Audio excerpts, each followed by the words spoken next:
지난 시간 우리는 고린도후서 2장에 있는 내용을 토대로 그리스도인의 삶은 향기가 된다는 점에서 영광스럽다라고 말씀을 드렸습니다. 이제 오늘은 고린도후서 3장에 있는 말씀으로 어떤 점에서 우리의 삶이 영광스러운지를 좀 살펴보고자 하는데요. 우선 이 3장의 배경을 좀 간단하게 이해하고 넘어갈 필요가 있습니다.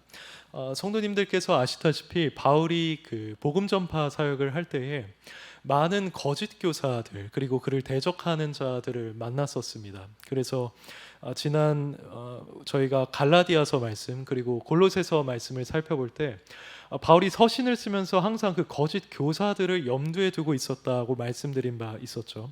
그런데 이 고린도 후서 말씀을 쓰고 있을 때에도 바울은 여전히 자신을 대적하는 자들을 염두에 두고 있었습니다. 그들은 자신들이 바울보다도 우월하다라고 주장을 했고, 바울은 아주 보잘것없는 자다, 그리고 그가 말하는 것도 너무나 약하기 때문에 그의 권위를 인정해서는 안 된다는 식으로 바울을 공격했습니다. 근데 이렇게 바울을 적대했던 자들은 단순히 그들의 태도에 있어서 문제가 있었을 뿐만 아니라 그들이 가르치는 내용에 있어서도 상당히 문제가 있었습니다.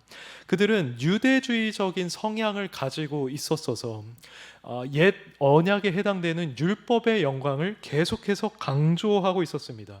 이것에 대해서 바울은 그 3장 6절부터 옛 언약이 아니라 새 언약이 지니고 있는 영광을 강조합니다.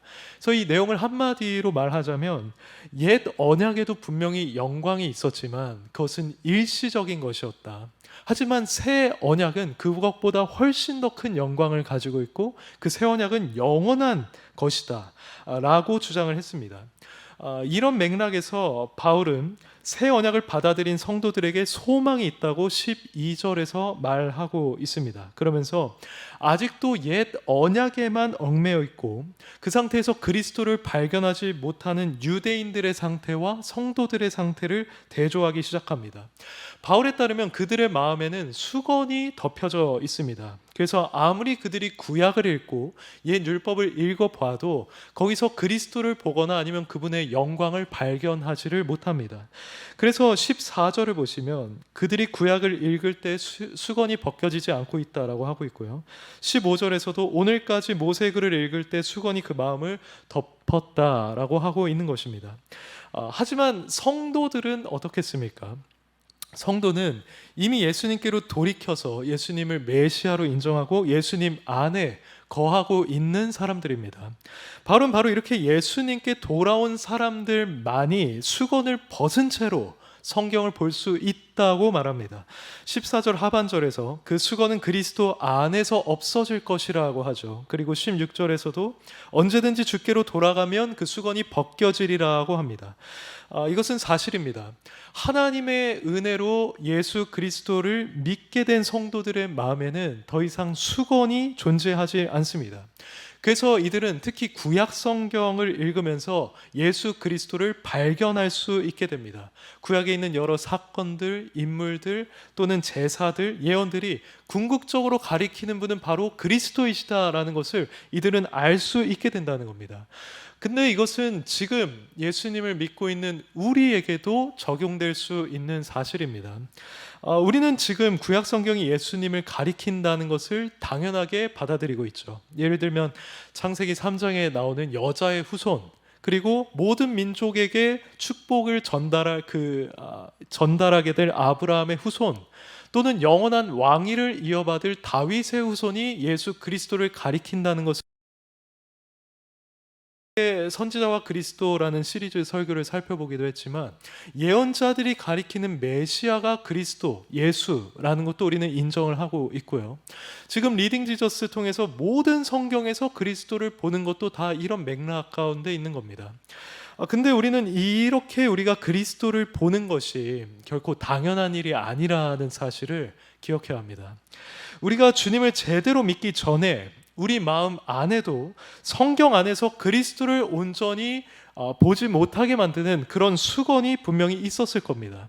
그건 우리의 무지였을 수도 있고 우리의 오류였을 수도 있고 아니면 불신앙이었을 수도 있습니다. 그때 우리는 아무리 성경을 봐도 그리스도를 발견할 수 없었습니다. 그때 아마 사람마다 다르겠지만 우리 중 누군가는 지금 우리가 읽고 있는 그 잠언 말씀에 포함된 의미처럼 그냥 이 성경은 내가 세상을 살아갈 때 도움을 주는 책이다 라고 생각을 했을 겁니다. 그리고 또 다른 사람은 성경에 참 좋은 말이 많고 나를 위로해 주는 말이 많기 때문에 이건 나의 평안에 도움이 되는, 내 인생에 도움이 되는 말씀이다 정도로 생각을 했을 겁니다. 물론 성경에는 그러한 기능이 있습니다. 하지만 우리가 이 성경에서 그리스도를 발견하지 못하고 단순히 그 정도 수준에서만 성경을 이해하고 있었다고 한다면 우리 마음에도 역시 수건이 덮여져 있었던 것과 다름이 없습니다.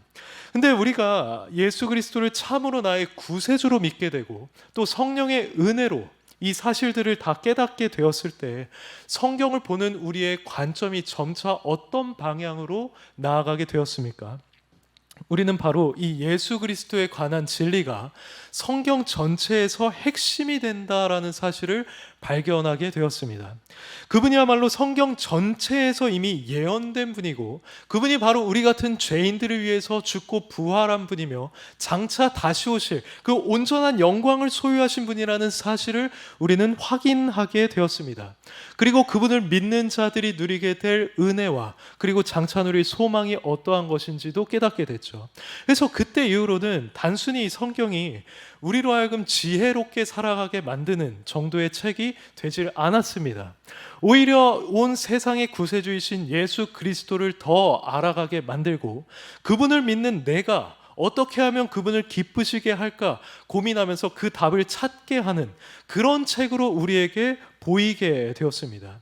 이것이 바로 예수님을 돌이켜서 마음의 수건이 제거되고 진리를 깨닫게 된 자가 성경에 대해서 보이게 되는 반응입니다. 그래서 우리가 지금 성경을 읽으면서 예수 그리스도를 인정하고 있다면 이것은 참으로 놀라운 것으로 여겨야 하겠죠. 한편 바울은 이렇게 예수님을 믿는 자들의 마음에서 수건이 벗겨진다는 것을 말한 뒤에 그런 사람들이 누리는 은혜를 17절과 18절에서 말하고 있습니다. 지금부터 하나씩 살펴보도록 하겠습니다. 첫째로 바울은 예수님께 돌아와서 마음의 수건이 벗겨진 사람들, 그래서 진리를 깨달은 이 사람들은 성령으로 말미암은 자유를 누린다고 말합니다. 17절을 한번 보시길 바랍니다. 주는 영이시니 주의 영이 계신 곳에는 자유가 있느니라고 합니다. 여기서 주는 영이라고 하는 말은 예수님이 지금 하나님 보좌 우편에 계신데 거기서 이 세상에 있는 사람들에게 성령을 통해서 역사하신다는 것을 의미합니다. 그리고 주의 영이 계신 곳이라는 말은 그 성령께서 역사하시는 성도들의 내면을 가리키는 말이라고 볼 수 있겠죠. 근데 이렇게 성령께서 역사하시는 성도의 내면 안에는 자유가 있다고 말합니다. 그럼 여기서 말하는 자유란 구체적으로 무엇을 의미하는 것인가 했을 때 몇 가지를 말씀드릴 수 있는데요. 우선 지금까지 말씀드린 것처럼 우리가 성경을 바라볼 때 우리 마음 안에 있는 무지와 오류로부터 자유하게 된다라고 볼 수 있습니다. 근데 성도는 그 안에 역사하시는 성령님을 통해 또 다른 종류의 자유도 누리게 되어 있습니다. 그 중에 하나는 바로 율법으로부터의 자유입니다. 우리가 보통 율법으로 자유하게 된다라고 했을 때 우리는 유대인이 아니기 때문에 이것에 대해서 크게 와닿지 않는 경우가 있습니다. 하지만 우리도 어떤 의미에서는 사실 율법 아래에 있던 자들이었습니다. 왜냐하면 로마서 2장 14절 이하에서 우리 같은 이방인들에게는 우리 자신이 자신에게 율법이 된다고 말하고 있기 때문입니다. 조금 풀어서 말씀을 드리자면 하나님께서 우리 안에 주신 양심 자체가 우리에게 율법이 된다라고 말한다는 겁니다. 그래서 우리 역시도 넓은 의미에서 봤을 때는 이 율법 아래에 있는 자들이었고 이 율법을 따라서 바르게 행동해야만 구원을 받을 수 있는 존재들이었습니다. 하지만 우리가 이 본문 말씀처럼 예수 그리스도를 믿고 또 주의 성령이 우리 안에 거하게 되었을 때 우리는 이 율법으로부터 자유하게 되었습니다. 우리는 더 이상 하나님 앞에서 우리의 행위로 영원한 운명에 대한 심판을 받지 않습니다. 우리의 행함 때문에 우리의 천국이나 지옥이 결정되지 않는다는 겁니다. 이제 우리는 오직 예수 그리스도를 믿는 믿음만으로 인해서 천국에 들어갈 수가 있게 됐습니다. 만약에 예수님이 아니었다면, 그리고 성령께서 우리를 거듭나게 하지 않으셨다면, 우리는 여전히 우리의 행함으로 우리의 양심 또는 율법을 만족시켜야만 했을 겁니다. 그래서 모든 하나님의 뜻을 항상 행하는 자가 되어야만 난 천국에 갈 것이라는 확신을 가질 수 있었을 겁니다. 그런데 우리는 바로 이러한 것에서 자유하게 되었다는 겁니다. 이제 중요한 것은 우리의 행함이 아니라, 물론 열매로서 중요하기도 하지만, 이제 우리에게 중요한 것은 예수 그리스도를 나의 구원을 위해서 전적으로 믿고 의지하고 신뢰하고 있는가에 있습니다. 이렇게 우리의 구원의 영역에 있어서 우리가 율법으로부터 자유하게 되었다는 것은 구원을 진지하게 추구하는 사람들에게 있어서 얼마나 기쁨이 되고 또 해방감을 느끼게 하는 것이겠습니까? 근데 이렇게 구원과 관련해서 우리가 율법으로부터 자유를 누리기도 하지만, 다른 한편으로는 구원받은 자로서 이제 하나님 앞에 나아감에 있어서도 우리는 자유를 누리게 됩니다. 구약 시대에 그 유대인들이 하나님 앞에 나아갔던 모습들을 한번 생각해 보시기 바랍니다. 그들은 반드시 제사를 드려야 했고 절기를 지켜야만 했습니다. 그리고 성소나 아니면 성막을 향해서 나아가야 했고, 그때도 제사장을 통해서만 하나님 앞에 나아갈 수 있었습니다. 심지어 제사장들도 지켜야 하는 의복 규정들이 다 정해져 있었죠. 하지만 예수 그리스도께서 우리를 위해서 십자가에 못 박히심으로써 그분을 믿는 우리는 이제 하나님 앞에 나아갈 때 더 이상 그런 과정을 밟아도 되지 않게 되었습니다. 히브리서 4장 16절에 있는 말씀처럼 우리는 긍휼하심을 받고 또 때를 따라 돕는 은혜를 얻기 위해서 이제는 그냥 하나님의 보좌 앞에 담대히 나아가면 됩니다. 성령께서 우리 마음에 거하고 계시기 때문에 우리가 이미 성전이 되었고요. 그래서 우리는 하나님의 임재 앞에 언제든지 나아갈 수가 있게 된 것입니다. 우리 삶 속에 그분의 긍휼이 얼마나 많이 필요합니까? 그리고 때를 따라 돕는 은혜도 우리는 얼마나 절실하게 느끼고 있습니까? 근데 이제 우리는 이러한 것들을 하나님께 구하기 위해서 언제든지 하나님 앞에 우리에게 주신 양자의 영을 따라 아바, 아버지라고 부르면서 나아갈 수가 있게 됐다는 겁니다. 우리는 이런 식으로 17절 말씀처럼 율법으로부터 자유함을 누리게 된 겁니다. 물론 우리가 누리는 자유는 이게 다가 아닙니다. 우리는 죄로부터도 자유를 누리게 됐고요. 그리고 사탄 마귀의 권세에서도 자유를 누리게 됐고, 또 죽음의 공포에서도 자유를 누리게 됐습니다. 이것은 예수 그리스도께 돌아와서 마음의 수건이 벗겨지고 진리를 깨달은 자가 누릴 수 있는 은혜이고 특권입니다. 그래서 우리는 이 자유를 풍성하게 또 충만하게 누릴 수 있어야 합니다. 우리가 무지와 오류에서부터 자유하게 된 것, 율법으로부터 자유하게 된 것, 우리를 사로잡는 죄와 마귀와 죽음에서 자유하게 되었다는 것을 우리는 실감하면서 살아가야 합니다. 근데 이런 우리를 보면서 어떤 사람들은 우리를 자유한 사람으로 보지는 않을 겁니다. 오히려 우리가 교회를 사랑하고 교회에 헌신하고 그들이 보기에는 그런 모습이 교회에 매여 있는 것처럼 보이겠죠. 그래서 우리가 마치 종노릇하는 사람들이라고 판단할지도 모릅니다. 하지만 그런 말에 우리는 흔들릴 필요가 없습니다. 바울이 자신은 무명한 자 같지만 유명한 자다라고 한 것처럼, 그리고 자신은 아무것도 없는 자 같지만 모든 것을 가진 자다라고 한 것처럼, 우리가 세상 사람들 눈에는 교회에 종된 사람들처럼 보인다 할지라도 실상은 참된 진리를 소유한 사람들입니다. 우리는 그 자유를 예수 그리스도를 통해서 얻게 되었습니다. 종노릇하고 있는 것은 우리가 아니라 오히려 그 세상 사람들입니다. 그들이야말로 죄와 그리고 마귀와 사망의 권세에 종노릇을 하고 있습니다. 그래서 사실은 그들이 우리를 불쌍히 여길 것이 아니라 우리가 그들을 불쌍히 여겨야 하는 것이고요. 그들이 자유를 누릴 수 있도록 우리는 그들에게 복음을 전해야만 하는 겁니다. 그러므로 여러분들이 마음의 수건이 벗겨진 자로서 지금 예수님 안에 거하고 있다면 이 자유를 여러분들이 소유하고 있다는 사실을 기억하시길 바랍니다. 그리고 그 자유를 누리며 살아가시는 동시에 여러분에게 이 자유를 주신 예수 그리스도를 끝까지 붙들고 또 의지하시기를 바랍니다. 이처럼 예수님 안에서 풍성한 자유를 누린다는 것이 첫 번째 은혜였고요. 두 번째 은혜를 이제 말씀드리겠습니다. 마음에서 수건이 벗겨진 성도가 누리는 두 번째 은혜는 이 세상에서 살아가는 동안에 그리스도의 영광을 보게 되고 이에 따라서 그리스도를 점점 더 닮아가게 된다는 겁니다. 이건 18절 말씀에 잘 나타나 있습니다. 우리가 다 수건을 벗은 얼굴로 거울을 보는 것 같이 주의 영광을 보매 그와 같은 형상으로 변화하여 영광에서 영광에 이르니 곧 주의 영으로 말미암음이니라고 합니다. 여기서 말하는 것처럼 성도는 이미 수건을 벗은 상태이기 때문에 그리스도의 영광을 보고 있습니다. 그분의 탁월하심 또 아름다우심을 우리는 보고 있죠. 근데 물론 이러한 그리스도의 영광을 성도들이 지금 온전히 보고 있는 것은 아닙니다. 우리는 그분의 영광을 지금 희미하게 바라보고 있습니다. 바울은 그래서 여기서 우리가 거울을 통해서 본다라고 말하죠. 지금이야 거울이 우리의 형상을 온전하게 반사하고 있지만 그때 당시에 있었던 거울은 희미하게 형상을 반사할 뿐이었습니다. 그래서 바울은 고린도전서에서도 우리가 지금은 거울로 보는 것 같이 희미하다라고 말한 적도 있었죠. 그렇지만 여기서 중요한 것은 아무리 그게 우리에게 희미하다고 할지라도 우리는 그것을 현재 어쨌든 보고 있는 자들이라는 겁니다. 바로 그리스도의 영광을 말이죠. 우리는 이것을 주로 성경을 통해서 보고 있습니다. 우리는 이 구약에서 예언된 메시아에 관한 예언이 다 예수님 안에서 성취됨을 봅니다. 거기서 그리스도의 영광을 보게 되는 거죠. 그리고 공생애 가운데서 그분의 낮아지심을 통해서도 그분의 영광을 봅니다. 그분은 본래 하나님과 동등한 본체셨지만 그분은 인간처럼 자신을 낮추셨습니다.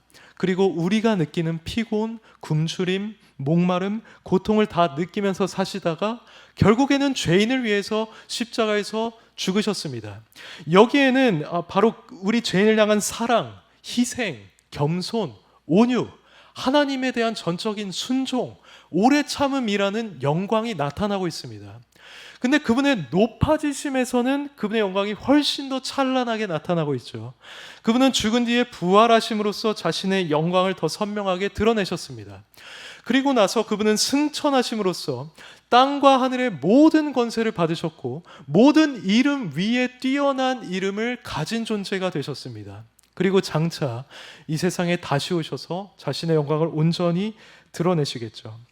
이처럼 성경은 하나님이자 인간이셨던 그리스도의 영광, 그리고 은혜와 진리가 충만하셨던 독생자의 영광을 충만하게 보여주고 있습니다. 근데 다시금 말씀드리지만 이것은 비교적 희미한 영광입니다. 그럼에도 불구하고 우리는 마음에서 수건을 벗은 자들로서 성경을 통해서 이 영광을 분명하게 보고 있습니다. 그리고 우리가 이렇게 희미하게나마 바라보고 있는 이 영광은 우리를 그분처럼 변화시키기에 충분한 능력을 갖고 있습니다. 보통 세상 원리를 한번 생각해 보자면요, 사람들은 자신들이 영광스럽다고 생각하는 또는 위대하다고 생각하는 것을 따라가게 되어 있습니다. 그리고 그 대상이 만약에 사람이라고 한다면 그 사람을 점점 더 닮아가게 되어 있죠. 누군가 온라인이나 아니면 오프라인에서 자신이 생각하기에 아주 위대하다고 여겨지는 인물을 보면 그 사람의 말투나 행동이나 표정을 따라하게 되어 있습니다. 이것은 마치 어린 아기가 영화를 보고 거기에 나오는 영웅을 따라하는 것과 마찬가지인 거죠. 우리가 그리스도의 영광을 볼 때 우리가 그분처럼 변화된다는 것도 사실 이와 비슷한 원리를 어느 정도 따른다고 할 수 있습니다. 우리가 그분께서 우리를 위해서 낮아지시고 또 높아지신 그 일련의 과정을 보게 될 때 우리는 거기서 그리스도의 영광을 발견합니다. 그것이 위대하게 느껴지고 우리에게 아름답게 느껴지며 매우 탁월하게 느껴집니다. 근데 이 지점에서 핵심은 이것이 그저 우리 인간적인 능력으로 느끼고 감각하는 것은 아니라는 겁니다. 그것은 오히려 성령께서 우리에게 역사하시는 일입니다. 성령께서 우리에게 일하시기 때문에 우리는 그분의 영광을 볼 수 있고 그 안에 담겨있는 아름다움과 탁월함을 감지할 수 있게 되는 겁니다. 그리고 더 나아가서 나도 이 그리스도처럼 살고 싶다라는 소원까지도 우리는 갖게 되는 것이죠. 만약에 성령의 역사가 아니었다면 우리는 여기에 나타나는 그리스도의 영광을 아무리 봐도 크게 감동하지 못했을 겁니다.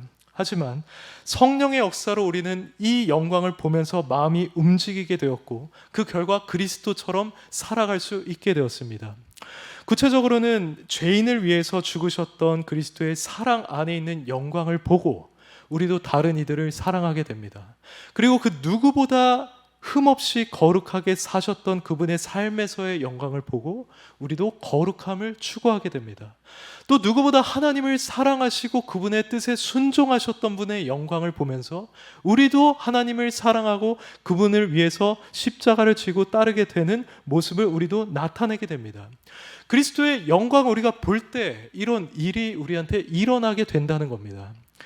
그런데 바울은 18절에서 우리가 그와 같은 형상으로 변화하여 영광에서 영광에 이르니라고 합니다.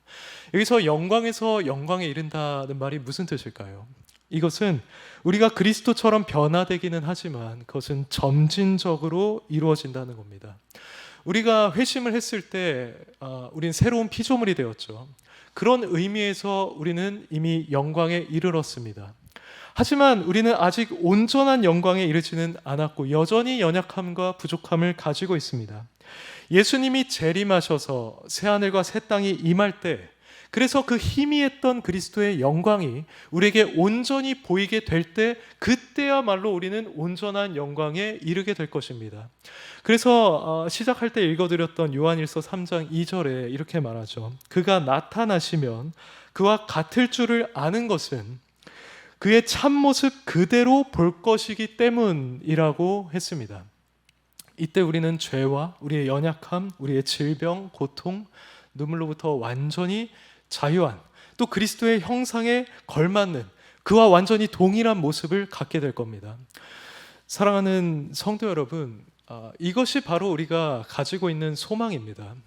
이건 누구나 다 알고 있는 부분이기도 하죠. 그러면 이 소망을 갖고 있는 우리는 지금부터 어떤 삶을 살아가야 하겠습니까?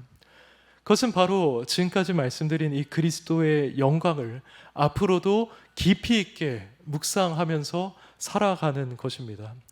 우리는 어떤 의미에서 이미 영광스럽다고 말씀을 드렸습니다. 하지만 우리는 여전히 영광에서 영광으로 이르러야만 하는 그 과정 가운데 있는 사람들입니다. 그래서 우리는 지금 나 자신이 영광의 상태에 있다라고 만족해서는 안 되고 더 그리스도의 형상을 닮아가기 위해, 예수님처럼 되기 위해 그분의 영광을 바라보기를 사모하고 추구해야 합니다. 그러므로 우리는 말씀을 읽을 때 이 사실을 항상 염두에 두어야 하고요. 우리로 하여금 그분의 영광을 볼 수 있게 하시는 성령님께 그분의 영광을 보여달라고, 그분의 탁월하심과 아름다우심을 보게 해달라고 우리는 기도해야 합니다. 순종하고 그리스도의 그 교회를 위한 남은 고난에 우리가 동참하면서 경험적으로도 그 영광을 알아갈 수 있어야 합니다. 그런데 우린 너무나 연약해서 이 그리스도의 영광을 묵상하기보다는 세상적인 일을 더 묵상할 때가 많죠. 심지어 소위 세상에서 잘 나간다고 하는 그 세상 사람들을 더 닮아가기를 바라는 그리스도인들도 많이 있습니다.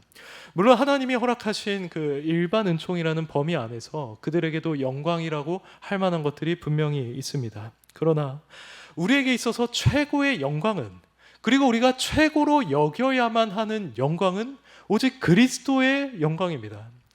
17세기의 청교도였던 존 오웬은 많은 성도들이 이 그리스도의 영광이 아니라 세상의 일들, 심지어 세상의 영광을 묵상하는 것을 경계하면서 이렇게 말했습니다. 복음의 복된 거울로 그리스도의 영광을 보는 신자들은 주의 영으로 말미암아 그리스도의 영광스러운 형상을 닮아 자꾸 변하여 나갑니다. 마찬가지로 세상과 세상에 있는 것들의 아름다움을 바라보는 자들은 자기 사랑이라는 저주스러운 거울을 통해서 그에 속한 형상으로 자꾸 변하여 갑니다. 그러나 우리는 그리스도 예수를 그와 같이 배우지 않았습니다. 존 오웬이 마지막에 한 말이 맞습니다. 우린 예수를 그렇게 배우지 않았습니다. 우리는 세상을 더 닮아가기 위해서 구원받은 자로 부르심을 받은 게 아닙니다. 로마서 8장의 황금사슬을 한번 생각해 보십시오. 하나님이 미리 아신 자들을 또한 그 아들의 형상을 본받게 하기 위해서 미리 정하셨다고 했습니다. 이 말씀처럼 하나님께서는 우리가 그 아들의 형상을 본받게 하기 위해 우리를 예정하시고 구원하셨습니다. 그래서 우리는 이처럼 그리스도를 닮아가는 것을 우리 삶의 목적으로 삼고 이를 위해서 그리스도의 영광을 보기를 열렬하게 추구해야만 하는 것입니다. 그분의 사랑, 온유, 겸손, 인내, 자비, 공의와 정의와 진리, 이런 것들을 생각할 그 영광은 얼마나 많이 있습니까? 그리고 그분이 하나님이자 인간으로 오셨다는 것, 그리고 그분이 십자가에서 죄인들을 위해서 죽으셨다는 것, 그분이 부활하셔서 지금 승천에 계시다는 것, 그래서 그분이 하늘에 있는 것이나 땅에 있는 것이나 다 자신 안에서 통일이 되게 하시고 만유가 지금 그분의 다스림 안에 있으며 장차 그분이 다시 오셔서 온전한 영광을 이루신다는 것을 생각했을 때 이것을 충분히 묵상하기 위해서 우리의 평생의 시간이 필요하지 않겠습니까? 그리스도 안에 있는 영광은 이처럼 무한하기 때문에 우리가 매일 그분의 영광을 묵상해도 그것은 날마다 우리에게 새롭게 다가오게 될 것입니다. 그래서 묵상을 해야 한다는 겁니다. 근데 설령 여러분에게 나는 묵상을 할 수 있는 어떤 지혜가 조금 부족해, 지식과 능력이 부족해 라고 생각하는 분이 있다 할지라도 낙심할 필요가 없습니다. 왜냐하면 오늘 본문 말씀의 마지막 구절처럼 이 모든 것은 주의 영으로 말미암아 이루어지는 일이기 때문입니다. 여러분이 연약하다 할지라도 여러분이 원하는 마음이 있고 기도로 그분 앞에 나아간다면 그분은 친히 그리스도의 영광을 여러분에게 보여주실 것입니다. 그리고 그렇게 보여주신 만큼 여러분들을 그리스도의 형상으로 변화시켜 주실 것입니다. 부디 이 자리에 있는 우리 모두가 이 사실을 기억하면서 앞으로도 그리스도의 영광 보기를 더 추구하기를 소망합니다. 그래서 이 세상 살아가는 동안 점차 그리스도의 형상으로 변화되다가 나중엔 온전히 그분을 보고 완전한 영광에 이르게 되기를 간절히 소망합니다. 이제